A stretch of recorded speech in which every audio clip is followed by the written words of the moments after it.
Have you ever had to play peacekeeper in your household?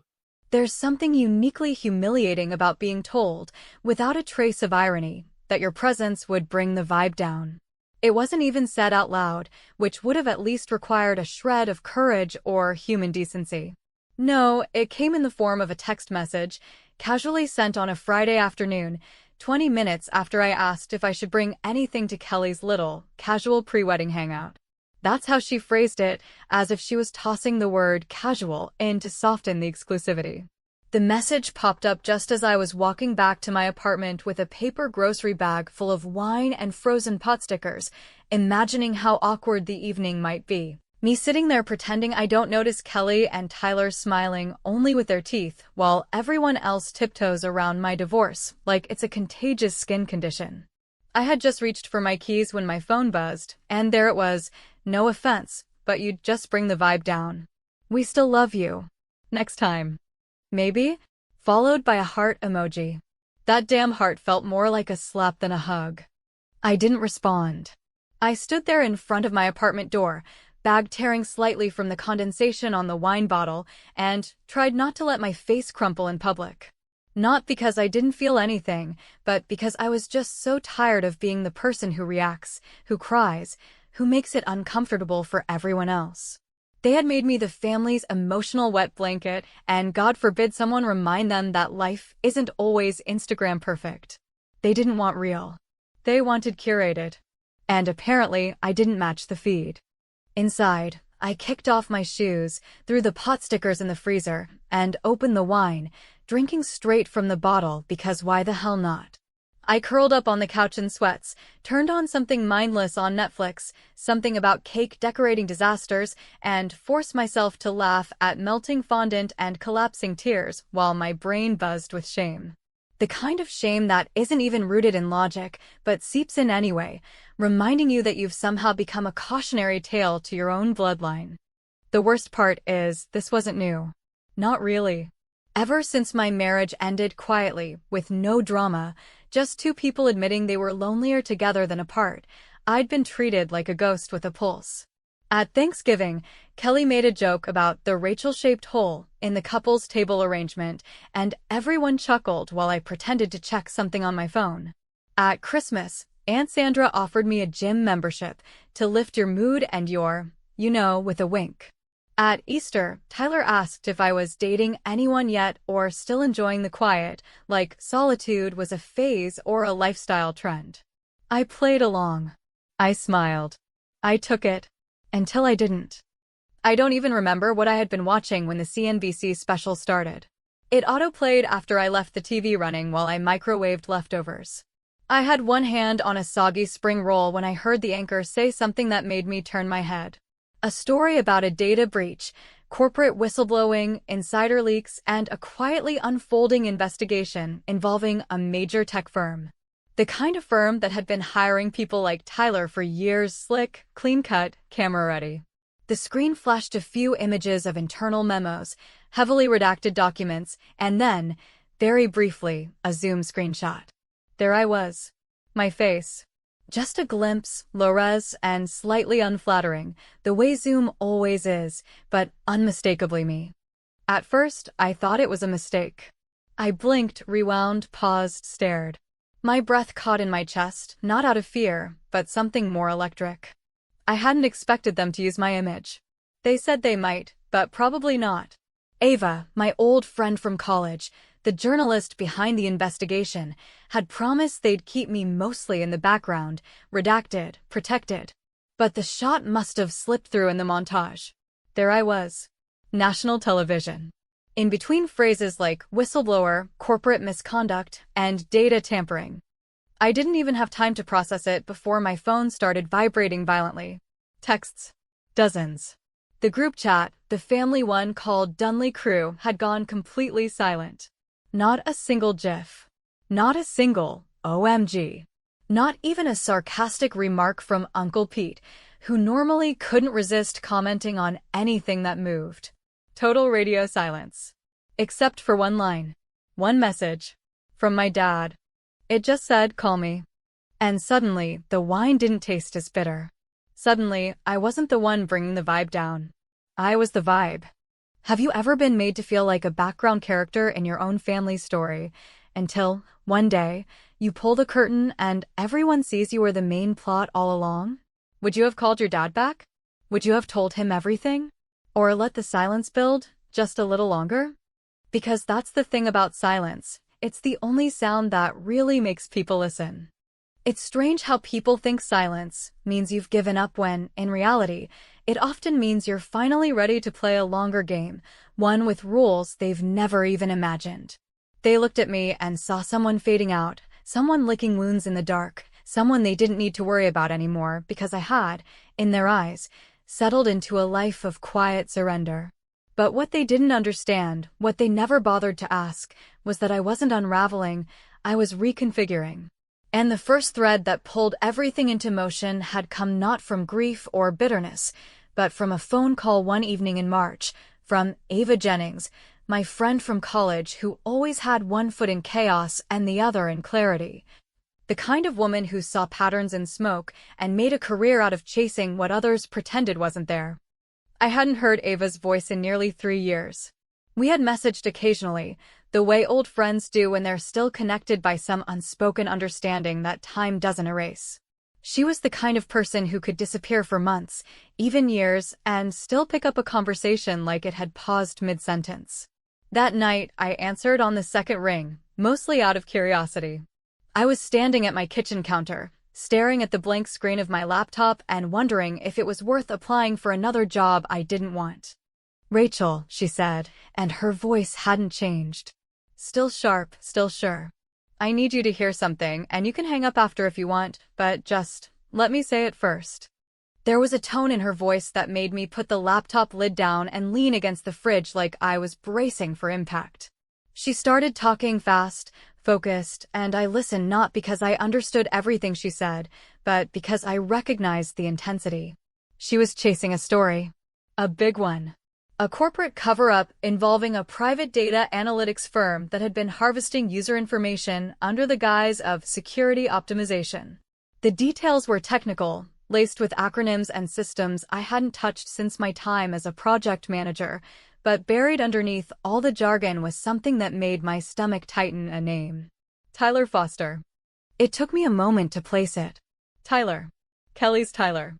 The golden boy fiancé with the perfect watch tan and the smirk that came standard with inherited money and selective memory.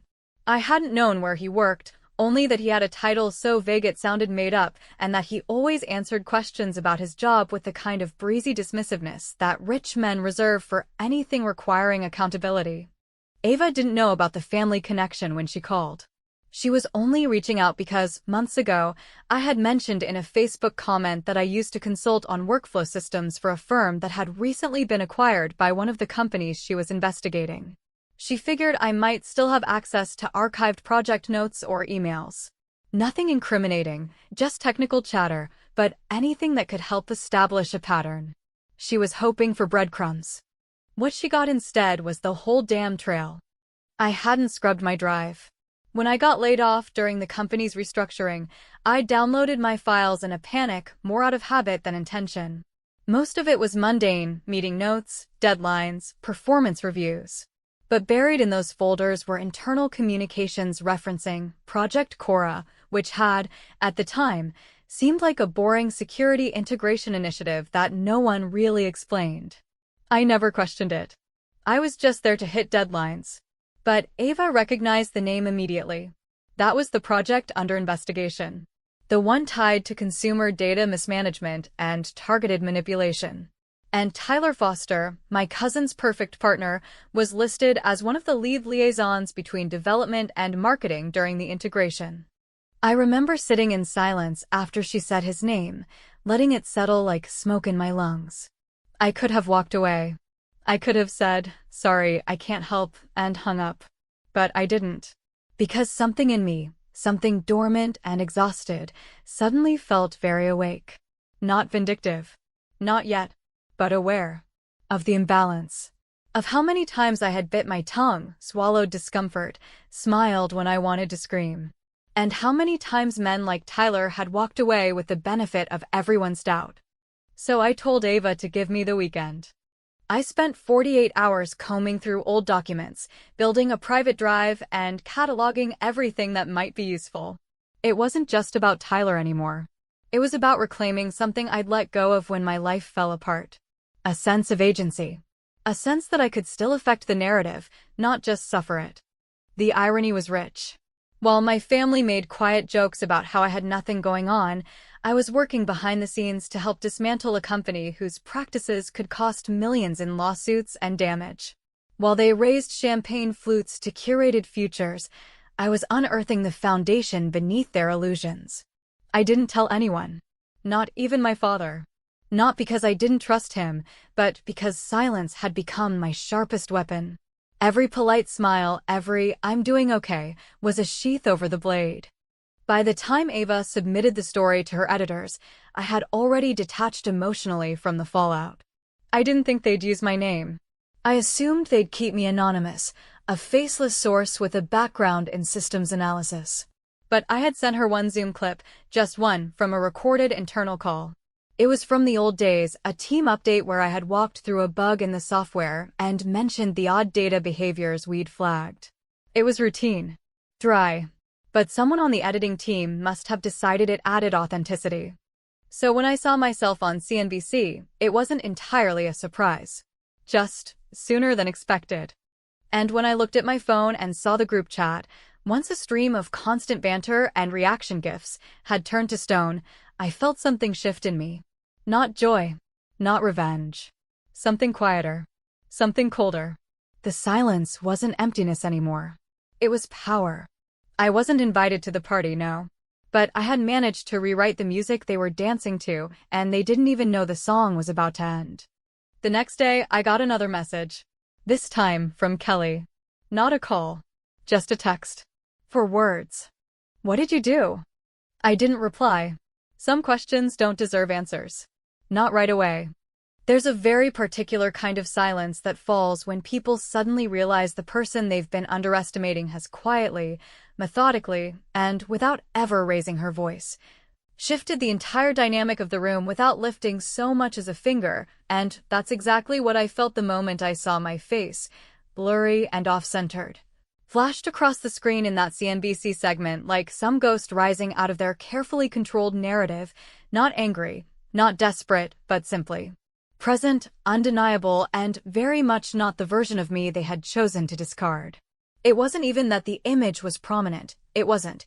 It appeared for maybe 4 seconds at most, wedged between footage of a CEO denying wrongdoing and a slide full of anonymized email chains. But it was long enough for anyone who knew me to recognize it, long enough for Kelly's perfectly curated social sphere to crack at the edges, and long enough for Tyler, wherever he was watching from, to realize that the woman he thought of as nothing more than a faded relative with too many opinions and not enough accomplishments had just become the face of his unraveling. The moment the segment ended, I didn't even have time to catch my breath before the buzz of incoming messages began, not the playful barrage of family group chat banter. Not the regular stream of updates and passive-aggressive reminders about potlucks or birthday dinners, but something eerily different, a kind of digital recoil, like everyone was leaning away from the screen in synchronized discomfort, unsure whether to ask questions, issue denials, or simply vanish. The group chat that had, for years, been my silent reminder of how excluded I truly was filled with inside jokes, wedding countdowns, filtered brunch photos, and those fake deep inspirational memes Kelly was so fond of, had gone completely dark. No reaction gifs. No awkward questions. No one even bothering to ask if I was okay. Just silence. Except for one thing. One message. From my father. "Call me." It came through just after midnight, and I stared at it for several long minutes, trying to decide if I had the energy to explain what I wasn't sure he even wanted to understand. My dad is the kind of man who doesn't traffic in feelings. He fixes car engines, builds shelves, pays bills on time, and considers silence a perfectly acceptable form of communication, especially when words might make things messier than they already are. But he also raised me to stand up straight, keep my promises, and finish what I start, even if no one's clapping at the end. So I called. He answered on the second ring, his voice gravelly like he hadn't been sleeping, which didn't surprise me, because if there's one thing my father hates more than secrets, it's surprises. And I had just delivered him one that neither duct tape nor his usual gruff wisdom could fix. "I saw the thing," he said without preamble, his tone flat, but with an undertone I hadn't heard in years, maybe confusion, maybe something closer to awe. "That was you." "Yes," I said simply, because there was nothing else to say, not really. He exhaled like he was trying to make space for the weight of what that meant. "You're involved in all this?" "I didn't break any laws," I said, which was true, technically and otherwise. "I gave someone the truth. What they did with it is on them." There was a pause, long and stretched, and for a moment I wondered if he was going to hang up, or worse, if he was going to start asking the kinds of questions that would turn this into a father-daughter therapy session I wasn't remotely prepared for. But instead, he just said, "You gonna be at that brunch tomorrow?" I almost laughed, because of course the family wasn't canceling it, not with Kelly still spinning plates to make her pre-wedding calendar look like a royal tour, and certainly not with Aunt Sandra acting like the Titanic hadn't actually sunk. Just sprung a charming leak. So yes, the brunch was still on, and yes, I would be there, not because I was expected, but because I was done waiting for permission to exist in rooms that bore my name in blood and memory. So I showed up. I wore black, not because I was mourning, but because it looked good and didn't require thought. I walked into Aunt Sandra's house with a tray of lemon bars from the bakery down the street and a smile so calm it made people nervous. They were all there, Kelly, eyes puffy and darting away every time someone looked at her. Tyler, sipping a Bloody Mary like it was going to erase the headlines. Sandra, pursing her lips so tightly they almost disappeared. Uncle Pete, whispering to his wife and pretending he hadn't been the one to send me a Facebook message the night before that simply said, "Damn." No one mentioned the segment. Not at first. No one asked if I was okay, or if I needed anything, or even if I had enjoyed the show. They just carried on as if the room hadn't shifted, as if I hadn't walked into it wearing the weight of their discomfort like armor. But eventually, it came just after the eggs had been cleared and the coffee poured, when Kelly, brittle and breathless, said, "So, are you going to explain what's going on? Because this is affecting people. People we know." I looked at her, not cruelly, not triumphantly, but with the kind of gaze that comes from finally seeing someone clearly after years of squinting through lies. "You mean Tyler?" She flinched, just slightly, and Tyler tensed like a man preparing for an impact he couldn't dodge. Aunt Sandra opened her mouth to interject, but I held up a hand gently but firmly. "I didn't break anything that wasn't already cracking," I said. "I just stopped pretending I didn't see it." They sat there, stunned into a kind of open-mouth paralysis, and I could feel the dynamic reshaping itself in real time. These people, who had made me feel like an afterthought, a burden, a warning, were now realizing that while they had spent their energy curating perfection, I had been watching, remembering, and ultimately deciding that I would no longer make myself small just so they could feel tall. "I brought dessert," I added, placing the lemon bars on the table with the kind of precision that made it clear I wasn't asking for forgiveness or permission. "And also, I have something I think you'll all want to hear." Then I reached into my bag, pulled out my phone, and pressed play on the voicemail I'd saved for weeks. Tyler's voice, unmistakably slurred, unmistakably familiar, telling me in no uncertain terms that I was the one who got away, and that he sometimes wonders how different life would be if things had lined up differently. No one spoke. Not a single fork scraped a plate. Not a single cup clinked. And when the message ended, I tucked my phone back in my bag, looked at Kelly, then at Tyler, and said, "That's one version of the truth. There are others. But I thought you deserved to hear it from him before someone else does." Then I stood up, smoothed my coat, and walked out the front door into the chill of late spring, the kind of wind that wakes you up just enough to remember who you are. The world hadn't changed. But I had. And that was more than enough. In the quiet aftermath of the brunch, after the last murmured attempts at civility had died under the weight of the voicemail I'd played like a dealer revealing the final card in a rigged game, it was the silence that lingered the longest. Not in the room I'd left behind, but in the air around me as I walked away. carried by the steady rhythm of my own footsteps on pavement that felt somehow more solid than it had a few hours earlier, as if truth, once spoken, had a way of firming the ground beneath your feet. I didn't look back. I didn't need to. I knew what I'd left behind, a table full of people choking on their own curated realities, too stunned to speak and too proud to admit they'd ever underestimated me, the woman they'd sidelined for years, the relative they referred to in hushed tones as still figuring things out, as if grief and loss and reinvention were dirty little secrets better hidden behind polite smiles and beige tablecloths. By the time I got home, the adrenaline had dulled, leaving behind a strange sense of clarity, the kind that usually arrives after storms when the debris is still scattered, but the air feels cleaner than before. I took off my coat, hung it neatly, sat on the couch, and stared at my phone for a long while, not because I was waiting for someone to call, none of them would, not yet, but because I wanted to see just how long it would take before they began crafting a new narrative to explain what had happened. My family doesn't apologize. They reframe. They rewrite. They tuck ugly truths under layers of denial until the story feels safe again. But this time, I'd left them too little space to maneuver and too much evidence to ignore. The voicemail, for its part, hadn't been obtained through any manipulative means. Tyler had sent it on a Thursday night nearly 2 months ago, long before the CNBC story broke, long before anyone in my family remembered I was still capable of consequence. It came in after midnight, a minute and 42 seconds of slurred honesty recorded while he was, by his own admission, just thinking about things.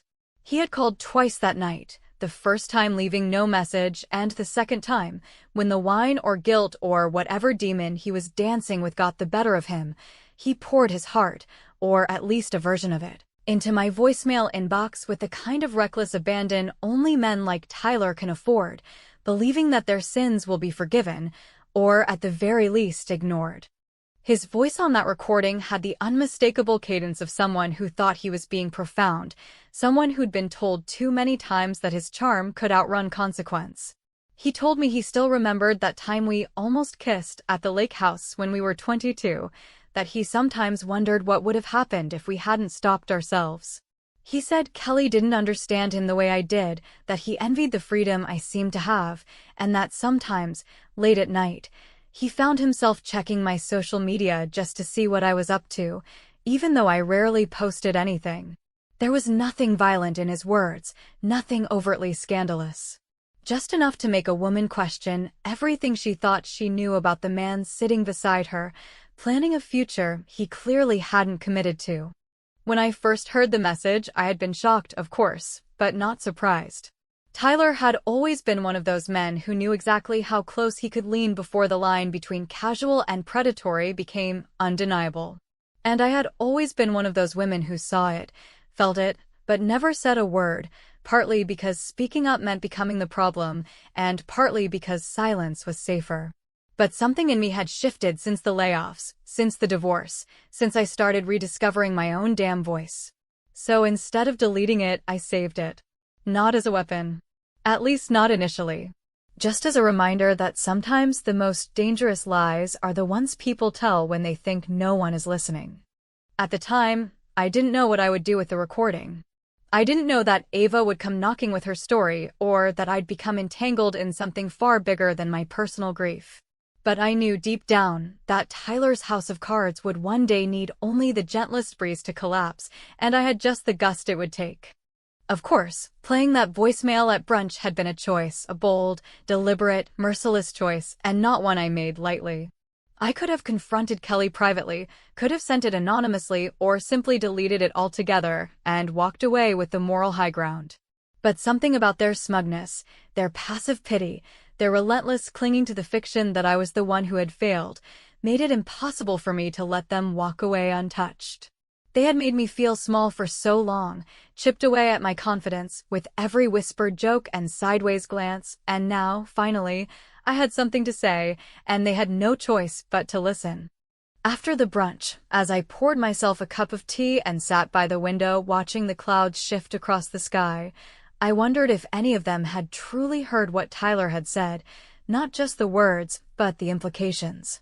I wondered if Kelly was curled up in bed replaying the voicemail, dissecting every pause, every slurred confession, trying to decide whether it was an isolated lapse or the tip of a much larger truth she hadn't allowed herself to see. I wondered if Aunt Sandra was spinning the story already, telling herself that I had fabricated it or manipulated it, because in her world, discomfort is always someone else's fault, and accountability is a foreign language. I didn't hear from any of them that evening, which suited me just fine. The next morning, however, brought something I hadn't anticipated, not a text, not a call, but a letter.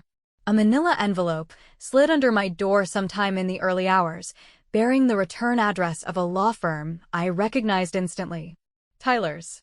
I sat on the floor, tea gone cold beside me, and read the neatly worded cease and desist letter, filled with vague threats and condescending language warning me about potential defamation, unauthorized disclosure of private communication, and reputational harm. It was, in essence, a paper tantrum, a desperate attempt to reassert control by a man who had built his life on the assumption that people like me, quiet, divorced, unimportant, would back down the moment someone with a suit and a letterhead raised their voice. I smiled.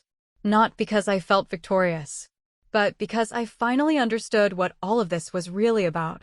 Tyler wasn't scared of what I'd done. He was terrified of what I might still do. And for the first time in years, I held the pen. I held the truth. And I wasn't done writing. Not yet. There is something profoundly liberating about realizing that, for the first time in what feels like forever, you are no longer the one chasing explanations, crafting apologies, or shrinking yourself to fit inside the delicate, breakable expectations that others have wrapped around you like a suffocating ribbon. In the days that followed the brunch, and especially after the letter from Tyler's lawyers arrived with all the predictable posturing and empty threats of litigation, I found myself moving through the world with a clarity and calm that I hadn't felt in years. Not since before the slow death of my marriage, not since the layoffs that gutted my career, and certainly not since the first time someone in my own family tilted their head with performative concern and told me that I just didn't seem like myself lately. As if they had ever really paid enough attention to know who that self truly was. It turns out, power doesn't always come in grand gestures or loud speeches. Sometimes, it arrives in the way you hold your gaze a second longer than expected, the way you don't flinch when others scramble to explain themselves, or in the way you choose to let silence hang in the air until someone else cracks under the weight of it. And in this case, the silence was no longer mine to bear, it belonged to them now, each of them living inside the aftermath of a truth they couldn't unhear and a version of me they could no longer ignore. Tyler's letter sat unopened on my kitchen table for 2 days, not because I was afraid of what it might say, but because I already knew it would be toothless, an attempt to claw back some control now that the narrative had slipped beyond his reach. When I finally opened it, I read every line with the detached amusement of someone watching a magician try to sell a trick that's already been spoiled. The language was full of conditional threats, legalese meant to intimidate, and a few carefully veiled insinuations about my motive and state of mind, phrases that were clearly intended to raise questions, both about the facts and about my credibility.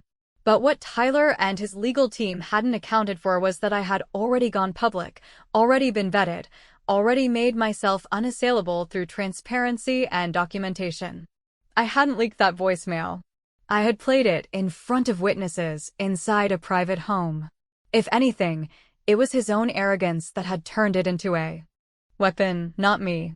I called Ava, not because I needed reassurance, but because I knew she would understand the significance of the letter for what it was, a scare tactic. She listened, didn't interrupt, and when I was done reading it aloud to her, she exhaled softly and said, "That's their panic showing. It means the story hit where it was supposed to." She was right, of course. The segment had been picked up by other networks within 24 hours, sparking a cascade of online discourse that ranged from measured think pieces about corporate accountability to frenzied social media threads where people dissected Tyler's background, dug up his speaking engagements, and even surfaced his college-era internship with a company now under scrutiny for its own shady practices. The court of public opinion moved quickly, and while I had no desire to become anyone's symbol or martyr, I also wasn't naive enough to ignore the value of what I had done. In the midst of all this, I received a message that stopped me cold, not from Kelly, who remained silent, presumably wrapped in some PR damage control cocoon of denial and despair, but from my father. It wasn't long, just 2 words sent via text. Lunch tomorrow? I stared at the screen for longer than I should have, unsure whether the knot in my stomach was dread or hope. My father wasn't a man of many words, and certainly not a man who invited vulnerability. But that message, simple as it was, felt like a bridge, unsteady, maybe, but a bridge nonetheless. I replied with a simple yes, and the next afternoon, we met at the same diner we used to frequent when I was a teenager, back when life felt like something that was happening somewhere else, and I was just biding my time until it found me. He was already sitting at the booth when I arrived, his hands wrapped around a chipped mug of black coffee, eyes tired but clear. He didn't ask how I was doing, didn't congratulate me, didn't even mention Tyler or the story or the voicemail. Instead, he said, "Your mother would have handled that brunch very differently." I laughed, not because it was funny, but because it was the most truthful thing either of us had said in years. She would have blown up the whole damn house. Then he looked at me, really looked, and said, "You were right to do what you did. Maybe not the way I would have done it, but you didn't let them keep walking all over you. I respect that." We didn't hug. We didn't cry. But something between us shifted, settled, maybe even healed a little. Sometimes reconciliation doesn't come in the form of dramatic apologies. Sometimes it's just 2 people choosing to sit across from each other, share a meal, and acknowledge that the past is not a life sentence if you're willing to stop dragging it behind you like a punishment. Back home, I checked my email out of habit, and there it was, an offer from a media firm affiliated with Ava's network, asking if I would be willing to consult on a new series exploring the ethics of whistleblowing, data protection, and corporate responsibility. They weren't asking me to be the face of it, just to help guide the framework, the process, the parts most people overlook because they're too busy chasing sound bites. I read the offer twice, then again, feeling something that hadn't stirred in me for a long time: curiosity, ambition, the spark of purpose. I didn't answer right away. I let it sit. Not because I was unsure, but because I was learning that I didn't have to rush anymore. I had time. I had choice. I had power. As for Kelly, she never reached out, not to apologize, not to explain, not even to rage. I saw online that she had quietly stepped back from her PR firm, citing personal transitions and a desire to refocus on her mental health, which, given the context, was both ironic and appropriate. People like Kelly don't implode, they reposition. They rebrand. They find a new angle, a new platform, a new way to sell themselves as something admirable. But the thing about rebrands is, they only work if the people watching forget what came before. And this time, too many people had seen too much to forget. I suppose there are those who might say I went too far, that I should have taken the high road, that revenge, no matter how justified, always comes with a cost. Maybe they're right. Maybe I could have handled things with more grace, more distance, more forgiveness. But then again, maybe the only real difference between bringing the vibe down and raising the volume on reality is whose comfort you're prioritizing. They said I'd bring the vibe down. Maybe I did. But looking back, I think the party needed ruining.